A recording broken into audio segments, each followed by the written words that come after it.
Welcome back to the channel Starseekers, my name's Luke, and in today's video we're going to be taking a look at Z-Warp on the Nintendo Switch. And if you suffer from photosensitive epilepsy, I'll give you a moment to back out of this video before I show gameplay footage. So this one is your classic fast-paced bullet hell shooter, which as you can see has some mental colours going on, and it's by the same creators as Project Starship X, another vertical shmup which I reviewed on the channel and gave 5 stars. But how does this one compare, and is it worth your cash? Well, hit that like button, subscribe for more Switch content and reviews, and let's find out.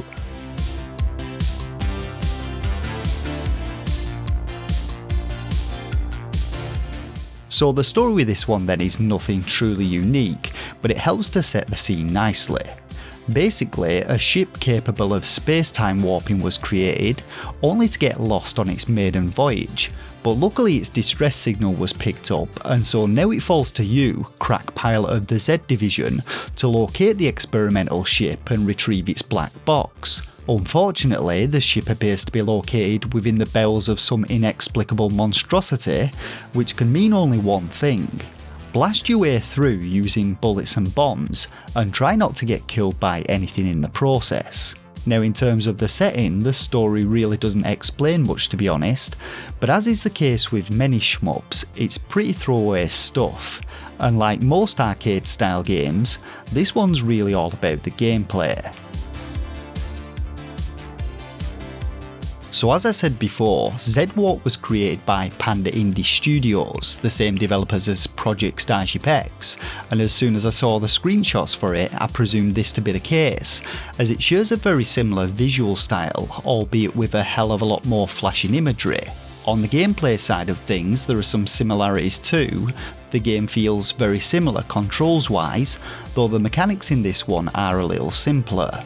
Now, Z-Warp has 2 modes, those being Story Mode, which is a linear playthrough of 5 different stages, and Endless Mode, which repeatedly loops you through these stages, and from what I can tell it adjusts the difficulty setting from level to level depending on how well you're playing. Both modes feature identical gameplay though, aside from your score multiplier which is capped at 8 times in Endless, but changes in Story Mode depending on the difficulty you select. And Story Mode actually has 3 difficulties, each of which changes up the kind of projectiles enemies fire, with Hardcore Mode being significantly more difficult than Easy Mode. Now the game's control scheme consists of movement with a D-pad or left thumbstick and 2 different attacks. The first firing off a spread of multiple projectiles, which can be performed by continuously tapping the B button or holding down the Y button, and the second being a focused beam of energy performed by holding down the B button. While firing your standard projectiles, your ship will move at normal speed, but firing your beam causes you to move a lot slower, and this is really helpful when you need to do some precise movements to slip in between enemy projectiles. Now you also have a bomb which can be activated by tapping the B button, and this can be used an unlimited amount of times, though it does have a short cooldown between uses. The circles surrounding your ship indicate how powerful the bomb's blast will be, and letting it charge fully will enable you to destroy anything caught within the blast radius, while incomplete charges will only destroy enemy projectiles, but this proves to be incredibly useful. Now the stages in Z-Warp all take place within the body of some kind of creature, and they see you travelling through locations such as its stomach, heart and brain. Each level features its own unique enemies and a couple of unique mechanics to watch out for, and in general there's a reasonable amount of variety, but I would say that things are kept pretty simple. The enemies in the game range from projectile firing enemies, which fire one or multiple projectiles depending on the difficulty, to enemies which home in on you and try and collide with you. But there are also other static objects in levels which explode when destroyed, releasing a blast of projectiles, and to start with I found the game pretty challenging, even on easy mode. When you get used to things though and learn the relatively simple level layouts, easy mode is actually pretty forgiving, and I'd say that veterans of the genre should be able to handle normal or even hardcore mode right off the bat. You start the game with 3 lives, but these can be increased to 5 through pickups, and there are also pickups which increase the damage of your weapons as well as the number of projectiles you fire, and of course grabbing all of these really helps when working your way through the levels. Now the bosses in the game all have their own projectile patterns for you to learn, and these are where you're going to encounter most of your bullet hell mechanics. The bullet patterns in these fights change each time a portion of the boss's health is reduced, and there's some good variety to them, with some being more challenging than others, but the real knack to these fights is knowing when to move quickly or slowly, and how to effectively use your bomb to destroy impassable waves of projectiles. Despite their appearance, going up against these bosses in easy mode is a lot more manageable when compared to other bullet hell shooters I've played, and I was actually able to beat the game on easy without using a continue after about my 3rd time trying. All in all though, Z-Warp is a fun little shmup.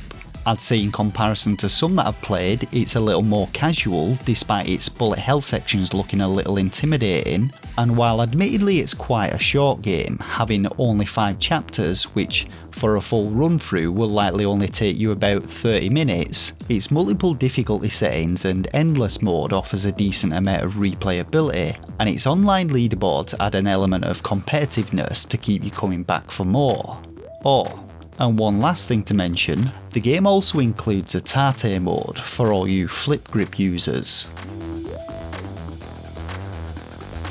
So much like Project Starship X, Z-Warp features a vibrant colour palette, highly stylised pixel art, and plenty of flashing imagery, and I feel these style of visuals pair really well with the game's audio. There's some great retro sound effects in the game, and the soundtrack mainly consists of high-tempo electronica beats mixed with a bit of heavy metal and classical music, which are great to play along to and really pick up in boss battles, feeling especially tense when you're down to your last life. So on the performance side of things, no issues whatsoever when it comes to the frame rate on the Switch, silky smooth just like Project Starship X. Issues wise, not really any to speak of as such. I'd say that the game's length may be an issue for some people, though I'd personally say its price is very reasonable for the content, and despite it being a relatively casual bullet hell shooter, it's still a bullet hell shooter, so those used to slower paced shmups may still find it a little tough. Other than this, I'd say that the visuals are pretty intense with lots of flashing imagery, so just bear that in mind. Overall though, I really had a fun time playing this one, and when it comes to my own personal rating, I'm going to be giving Z-Warp 4 out of 5 stars. Z-Warp is a short but sweet bullet hell shmup, which I'd say is pretty accessible in comparison to most games in this genre, and if you enjoyed Project Starship X and are looking for something similar, then it's definitely worth a play.